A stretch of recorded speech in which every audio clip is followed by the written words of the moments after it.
नमस्कार दोस्तों, आज की कहानी है बेटियों को तो मायके में भी चैन नहीं। रितु 10 दिनों के लिए मायके रहने आई है। सुबह की खटपट से उसकी नींद खुल गई। मम्मी बाहर चबूतरे की झाड़ू लगा रही थी। पेड़ों के सूखे पत्ते झड़ने से वहाँ कचरा फैल गया था। अभी पापा भी नहीं उठे हैं। वह झट से उठी और रसोई में जाकर चाय बना आई। माँ आ जाइए, चाय तैयार है, उसने आवाज़ दी। रितु की मम्मी खुश हो गई। आज तो मज़ा आ गया, इतने दिनों के बाद तेरे हाथ की चाय पी है। रोज़ तो मैं खुद ही बनाकर पीती हूँ, अब बेटी आ गई है तो थोड़े दिन आराम तो मिलेगा। रितु बेटा, नाश्ते में आलू के परांठे बना देना। बड़े महीने हो गए तेरी मम्मी के हाथों के परांठे खाते हुए। तेरी मम्मी के हाथों में वह स्वाद नहीं है जो तेरे हाथों में है, रितु के पापा ने कहा। जी पापा, आप नहा कर आइए, तब तक मैं तैयार कर लेती हूँ। रितु खुशी खुशी आलू उबालने में लग गई। साथ में तीनों ने नाश्ता किया। मम्मी, आपने रसोई का क्या हाल बना रखा है? डिब्बे कुछ भरे हुए हैं, कुछ खाली, ढंग से जमे हुए भी नहीं हैं। रितु, अब मुझसे ज़्यादा सार संभाल नहीं होती। 2 वक्त का खाना बना लूं वही बहुत है, रितु की मम्मी ने हांफते हुए कहा। रितु ने पूरे डिब्बों को फैला दिया, उसमें सामान भरकर सही तरीके से रखा। उसमें ही 1 बज गए। बेटा, बाकी के काम बाद में कर लेना, पहले खाना खा ले। तेरी भाभी तो होली दिवाली पर ही आती है, उसे तो घर से कोई मतलब नहीं है। मेहमान बन के आती है और चली जाती है। मुझसे अब इतना काम नहीं होता है। अगली सुबह रितु ने ऊपर बने स्टोर रूम को संभाला। सारा बेकार का सामान निकालकर कबाड़ में बेचा। काम के सामान को कार्टून में पैक करके रखा। उस पर नाम लिख दिया ताकि जब भी ज़रूरत पड़े सारे सामान को फैलाना ना पड़े। दूसरे दिन उसने घर के सारे जाले हटाए, बाहर बरामदे और चौक की सफाई करी। फिर अलमारी में कपड़ों को सेट किया, क्योंकि अब सर्दी आने वाली थी। मम्मी पापा के गर्म कपड़े अलमारी में सेट कर दिए।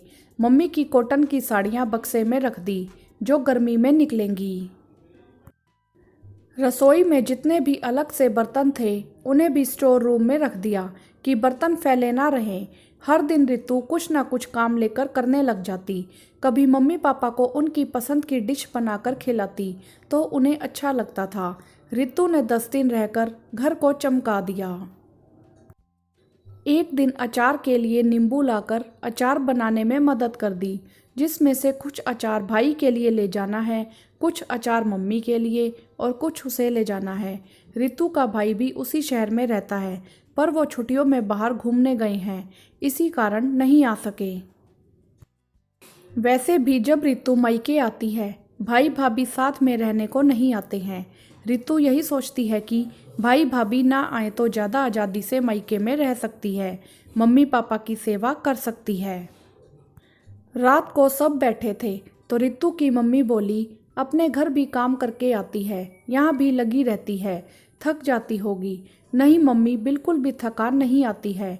आपने और पापा ने जो मेरे लिए किया है उसके आगे तो यह काम कुछ भी नहीं है।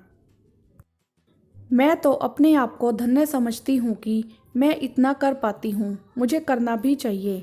अब इस उम्र में तो मेरे मम्मी पापा को थोड़ा सा आराम करवा दूँ।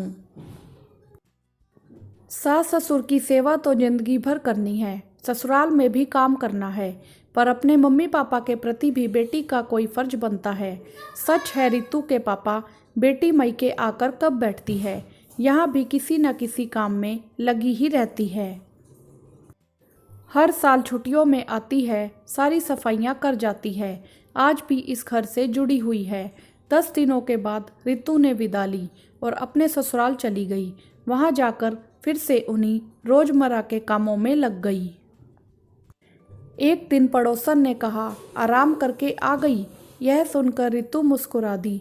हाँ तो दोस्तों, क्या आप भी मायके में आराम करती हो या रितु की तरह मम्मी पापा के कामों को समेटती हो? मुझे तो यह बात गले से नहीं उतरती है कि औरतें कहती हैं हम मायके में आराम करने जाते हैं, बूढ़ी माँ को काम करता देख बेटियाँ कैसे बैठी रह सकती हैं। हाँ तो दोस्तों, क्या आप भी मायके में आराम करने जाती हैं या रितु की तरह अपने मम्मी पापा के कामों को समेटती हैं? हमें कमेंट्स करके ज़रूर बताएं। वीडियो को लाइक करें, शेयर करें और चैनल को सब्सक्राइब भी करें। धन्यवाद।